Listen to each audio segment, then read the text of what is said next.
안녕하세요. 동물과 사람의 행복한 동행을 위해 세상의 모든 동물 소식을 모아 전해드리는 코너 세모동입니다.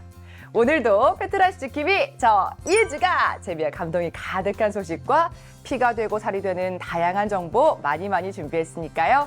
기대하셔도 좋습니다. 꿈을 이루기 위해 도전하는 사람들은 어떤 모습일까요? 밤 늦게까지 불이 켜져 있는 도서관에는 공부에 매진하는 이들에게서 후끈후끈 식지 않는 열기가 느껴집니다. 국가대표를 꿈꾸며 포기하지 않는 운동선수의 모습에서도 간절함이 고스란히 느껴집니다. 그리고 이들의 곁에는 항상 두 손 모아 기도하고 목이 터져라 응원하는 가족이 있습니다. 그런데 만약 아이의 꿈을 위해서 부모와 반려견이 합심해서 열렬히 지지하고 있다면 과연 어떤 일이 벌어질까요?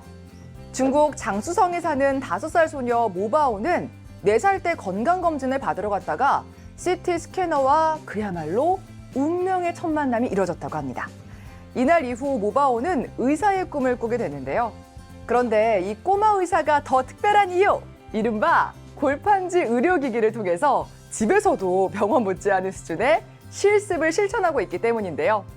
이 골판지 의료기기로 말할 것 같으면 바로 모바오의 아버지가 골판지를 이용해 만들어주신 거라고 합니다. 와, 금손 중에 금손 아닌가요? 게다가 실습에서 가장 중요한 환자 역할이 한몫하고 있는데요. 1살짜리 웰시코기 반려견이 그 주인공! 꼬마 의사의 말 한마디에 환자 역할 척척! 한편의 의학 드라마 완성입니다. 신통방통 환자 웰시코기를 보고 누리꾼들은 저 코기 연기 대상 주세요! 아빠가 금손이네 등 재미난 반응을 보였다고 합니다. 아버지의 장비, 똑소리 나는 꼬마 의사, 명품 연기를 펼친 반려견 환자까지 3박자가 제대로 갖춘 종합병원 맞네요. 여기서 잠깐 이은지의 할 말이 있지! 꿈을 이루기 위해선 자신의 노력도 중요하지만 가족의 역할 또한 정말 중요합니다. 대한민국 축구 국가대표 손흥민 선수와 아버지인 손흥정 축구 지도자의 경우 축구 DNA도 물려줬지만 기본기만 7년을 시킬 정도로 성실하고 꾸준하게 지도했기 때문에 지금의 손흥민 선수를 만들 수 있었다는 일화는 아주 유명하죠. 하지만 우리 사회는 부모가 자녀를 과도한 입시 경쟁으로 내모는 현상이 여전히 식지 않고 있습니다. 자녀의 꿈이나 희망과는 무관한 잘못된 학부모들의 교육열은 자녀들에게 스트레스를 주기도 하는데요. 꿈을 이루기 위한 배움은 머리가 아닌 몸으로 또 눈으로 배운다는 사실. 사랑하는 자녀의 꿈을 위해 손수 장비를 만든 아버지처럼 올바른 길을 갈 수 있도록 최선을 다해 지지해주는 것이야말로 가장 큰 응원이 되지 않을까요? 우리 주변의 반려묘를 보면 표정 변화가 크게 없고 고양이가 느끼는 감정에 대해서도 보호자들은 크게 느끼지 못하는 경우가 있죠. 고양이는 개와 달리 야생성이 강해서 자립적인 동물에 가깝기 때문인데요. 그럼 과연 반려묘는 슬픔을 느낄 수 있을까요? 고양이의 생태나 습성면을 생각해보면 슬픔을 느끼지 않는 편이라고 볼 수 있는데요.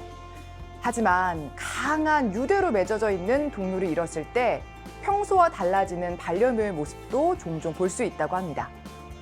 미국 동물애호협회 조사에 따르면 수면 시간이 급격히 늘거나 자주 울거나 모든 것에 흥미를 잃어버리는 고양이가 상당수였다고 합니다.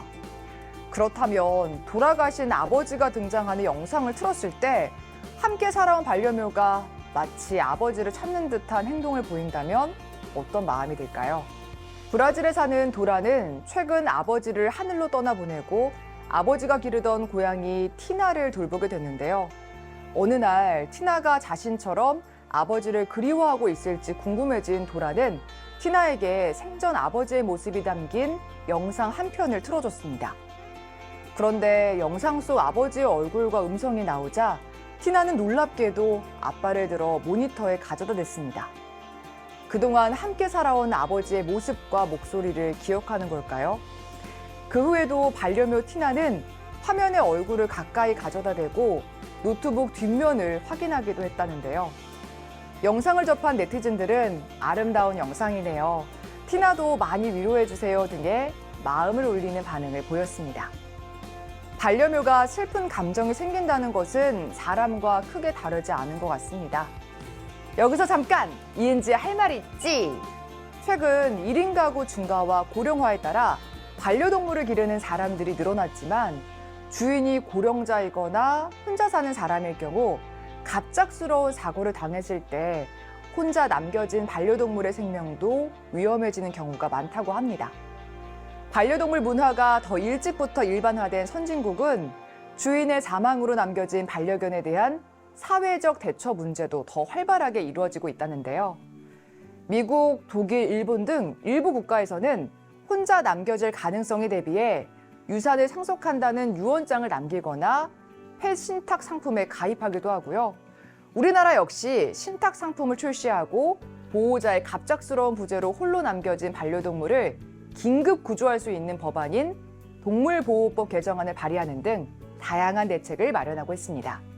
남겨진 반려동물을 위한 크고 작은 배려도 중요하지만 무엇보다도 늘 우리에게 즐거움을 주는 반려동물이 함께하는 동안 행복할 수 있도록 많은 관심과 사랑을 주는 것도 잊지 말아야겠죠. 새 생명의 탄생은 언제나 아름답고 신비롭다는 생각이 듭니다. 자신의 아이가 무사히 나오길 바라며 큰 고통을 참고 견디는 모정. 정말 말로 표현할 수 없는 이 신비로운 탄생의 순간은 동물들이라고 해서 크게 다르지 않은데요. 켄터키주 워런 카운티 보안관실은 집 뒷마당에 사슴이 이틀째 누워서 떠나질 않는다는 주민 신고를 받고 출동했습니다. 과연 야생 사슴이 이곳 마당에 머문 이유가 무엇일까요? 출동한 동물관리당국 공무원들은 암컷 사슴을 보고 깜짝 놀라고 말았습니다. 바로 암컷 사슴이 진통 중이라는 사실을 눈치챘기 때문인데요. 그러자 이들은 지체할 틈 없이 산파 역할을 맡아서 사슴의 출산을 돕기 시작했습니다. 얼마나 시간이 흘렀을까요? 어미 사슴은 사람들의 도움으로 무사히 새끼를 순산했는데요. 그런데 이게 끝이 아니었습니다. 사슴의 진통이 끝나지 않은 겁니다. 한 마리의 새끼가 더 탄생하고 이로써 쌍둥이 사슴 탄생! 와, 정말 예쁘게 생겼죠. 새끼 사슴이 무사히 탄생했지만 산파를 자청한 이들의 노력은 계속됐다고 합니다. 출산하느라 홀로 힘들었을 어미 사슴을 위해서 지극정성으로 보살폈다고 하는데요. 사슴의 탄생 사진을 지켜본 사람들은 둘 다 너무 고마워요. 고맙다는 말을 할 수 있다면 그리 했겠지 등의 기쁜 마음을 전했다고 합니다. 여기서 잠깐! 이은지야 할 말이 있지! 사슴의 임신 기간은 보통 6, 7개월로 한 배에 한두 마리를 낳는다고 하는데요. 새끼 사슴은 태어나고 1년간은 어미와 같이 생활한다고 합니다. 사슴 구조에 참여한 워런 카운티 보안관실은 출산한 직후 힘들었을 어미와 새끼가 안전하고 건강하게 자연으로 돌아갈 수 있도록 발벗고 나섰는데요. 야생동물 보호시설로 옮긴 후 그곳에서 치료를 받고 산후조리를 하게 하는 건 물론 잘 자라고 있는 쌍둥이 소식도 SNS를 통해 전하기도 했습니다. 사슴 모자가 모든 준비를 마치면 자연으로 돌려보낼 예정이라니 많은 이들의 도움과 축복 속에 탄생한 사슴 쌍둥이들이 어미와 함께 더 멋지고 건강하게 자라났으면 좋겠습니다. 동물과 사람의 행복한 동행을 위해 세상의 모든 동물 소식을 모아 전해드리는 세모동. 다음 이 시간에 더 재미있고 유익한 소식으로 찾아뵙겠습니다. 다음에 또 만나요. 안녕.